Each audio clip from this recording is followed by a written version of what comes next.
There's a lot of Black Lives Matter protesting going on in my area. Now before I write anything else, I want to disclose that I fully support the Black Lives Matter movement. However, this is my personal opinion, that the looting and rioting are not okay, and anyone participating in those acts should not be associated with the peaceful protesters. But unfortunately, mixed in with the peaceful protesters are the looters and rioters hiding in plain sight a few nights ago. Many stores and houses in the town next to mine were broken into and robbed, and a lot of car windows were smashed. There were rumors from the cops and our friend group that our town would beat Argot the next night. We stayed up a little later than usual the next night for that reason. While watching a movie together, as a family, we had to mute the TV. When we heard yells from outside, we checked out the window, and a large group of young men with masks on were parading down the street. They weren't holding protest signs or anything, they were just being loud and, by the sound of it, cursing a lot. But they didn't appear to be damaging any property, so went back to our movie. Then after that, my parents went to sleep. I stayed up later in my room playing a video game with the headset on so I could talk to my friends. Eventually I grew bored and tired and turned the system off and went downstairs to get a glass of water for bed. As I passed the little half stairway to our den, my way to the kitchen, I looked down. There was something big sitting on the carpet by the window. I went down the stairs, and when I picked it up, I realized what it was.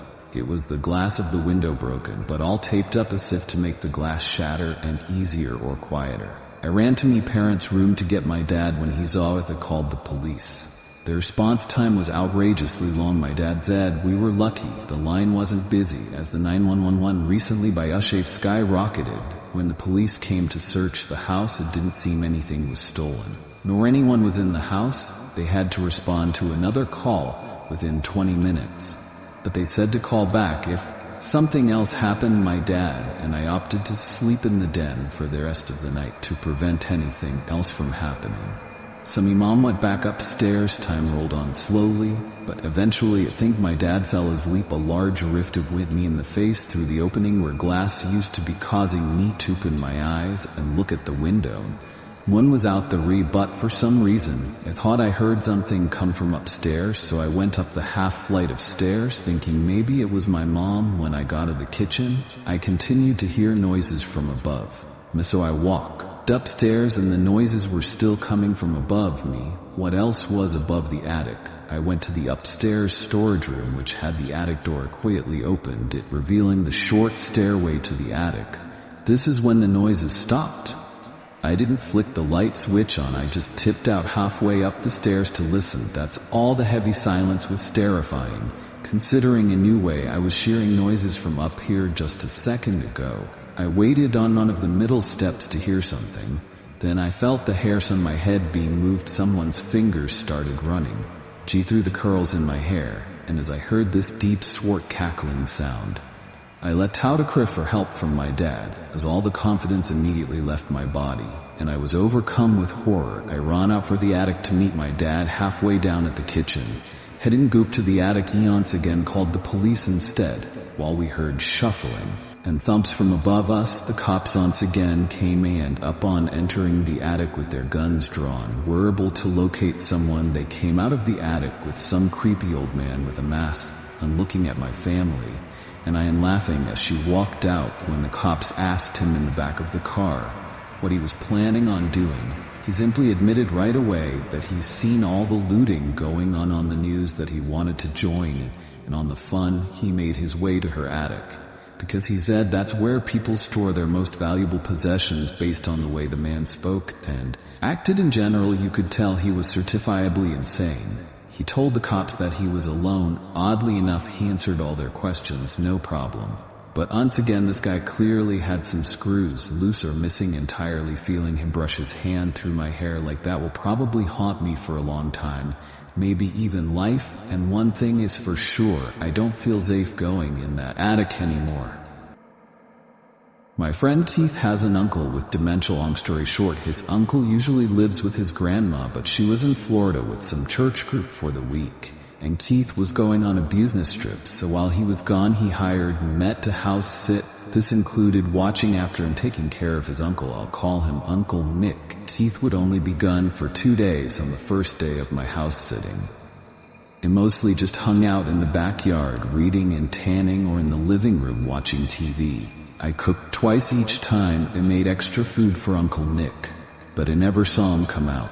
Of his room upstairs, I went up to knock on his door lightly and tell him I made food. I heard a grunting noise on the other side of the door. I assumed that was his way of acknowledging me. He never actually met this uncle. Oddly enough, we weren't introduced when Keith hired me for this little job.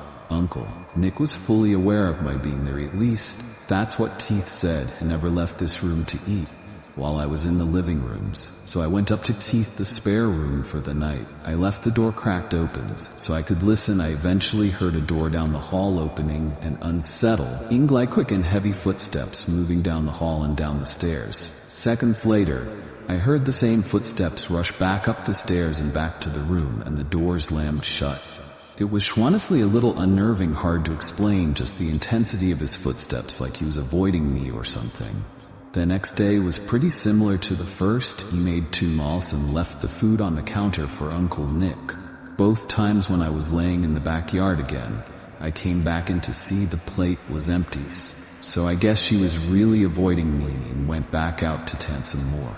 And when it thought about it, I looked up to the bedroom Nick was staying at, and there he was looking at me through the window.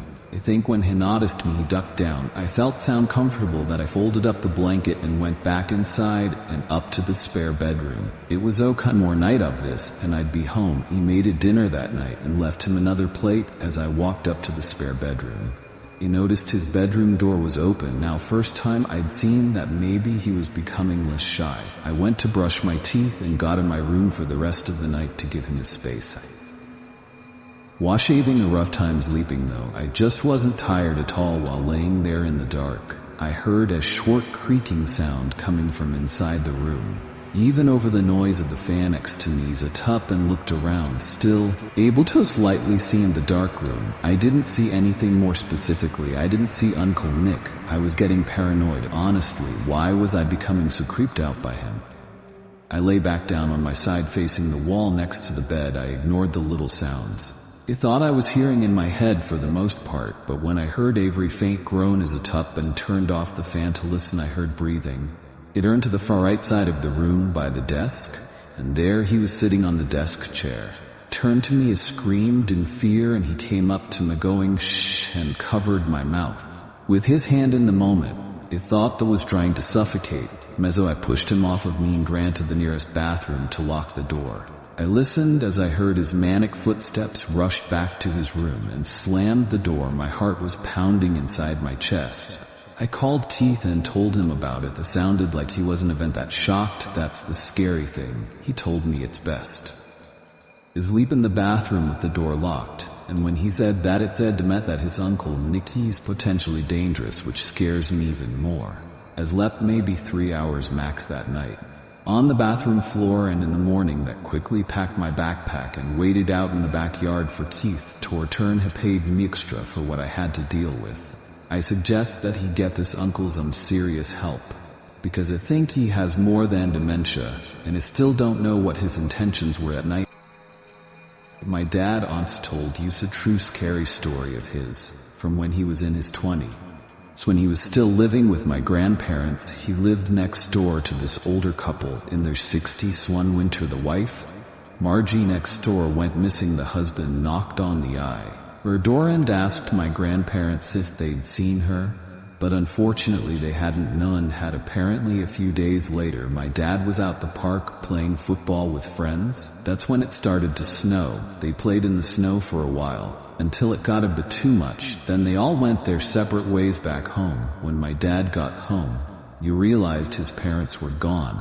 My dad started the fireplace and went to his room, which was adjacent to the living room, to throw his stuff on his bed. Then he wants to take a warm shower. He got out from the shower. He thought the herd coming.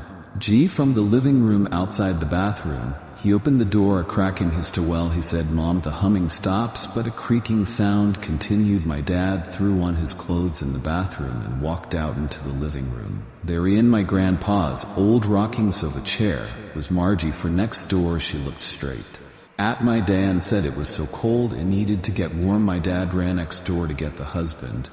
But when the two of them returned to the living room, the sofa chair was empty. Margie was gone.